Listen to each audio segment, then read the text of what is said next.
आकाशवाणी गोरखपुर से क्षेत्रीय समाचार।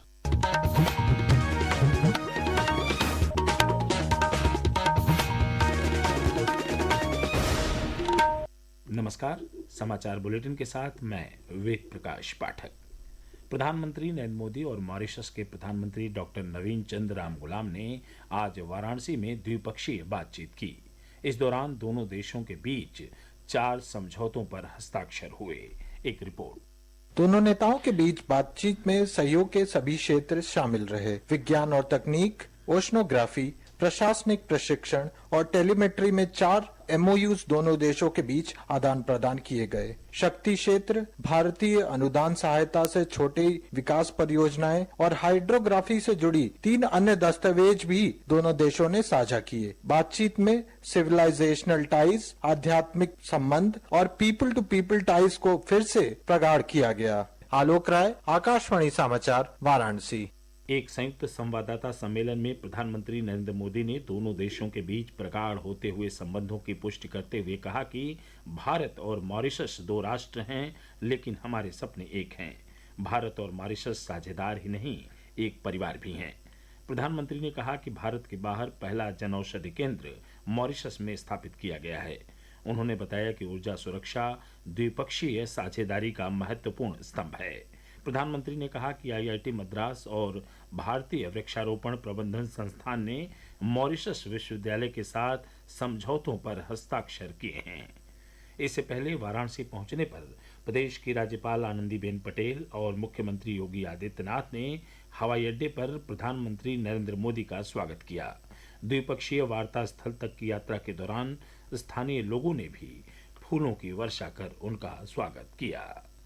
मॉरिशस के प्रधानमंत्री डॉक्टर नवीन चंद्र राम गुलाम कल अयोध्या जाएंगे। वहां प्रदेश के मुख्यमंत्री योगी आदित्यनाथ उनका मॉरिशस के पारंपरिक शैली के अनुसार रेड कार्पेट पर स्वागत करेंगे।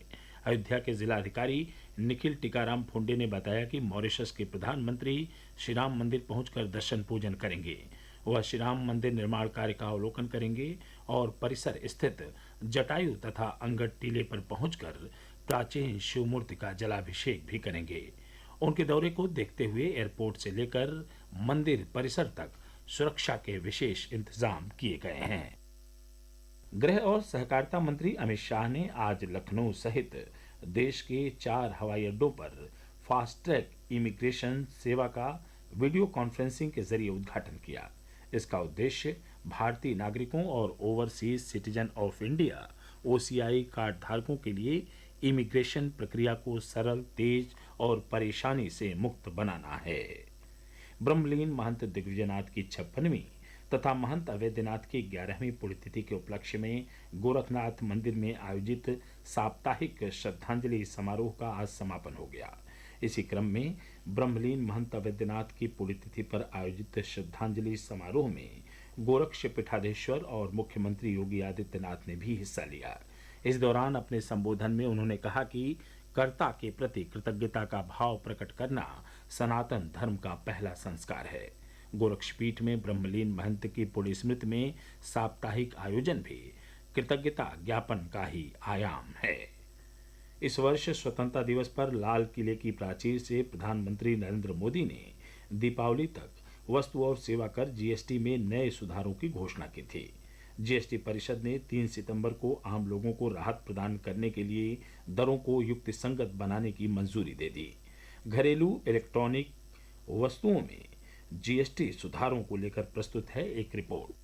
अब घरेलू इलेक्ट्रॉनिक सामान जैसे एयर कंडीशनर, डिशवॉशर और LCD LED टीवी पर GST दर 28% से घटाकर 18% कर दिया गया है। टैक्स में इस कटौती से ये सामान सस्ते हो जाएंगे, जिससे इनकी मांग बढ़ेगी और घरेलू उत्पादकों को अपना व्यापार बढ़ाने में मदद मिलेगी। इस बीच mobile electronic devices export promotion council के निदेशक देशराज भड़ाना ने प्रधानमंत्री नरेंद्र मोदी का धन्यवाद करते हुए कहा कि ये GST सुधार घरेलू मांग को बढ़ाएंगे और आम लोगों की खपत में इजाफा करेंगे। अमन यादव, आकाशवाणी समाचार, दिल्ली। नेपाल के काठमांडू, ललितपुर और भक्तपुर जिलों में निषेधाज्ञा और कर्फ्यू कल सुबह 6 बजे तक के लिए बढ़ा दिया गया है। इस बीच एयर इंडिया और इंडिगो ने घोषणा की है कि वह नेपाल में हाल ही में हुए घटनाक्रम के कारण फंसे हुए यात्रियों की मदद के लिए दिल्ली से काठमांडू के बीच विशेष उड़ानें चला रही है। एयर इंडिया ने एक बयान में बताया कि नियमित उड़ानें शुरू हो गई हैं। नागर विमानन मंत्रालय ने विमान कंपनियों को उचित किराया लेने की सलाह दी है। समाचार समाप्त हुए। नमस्कार।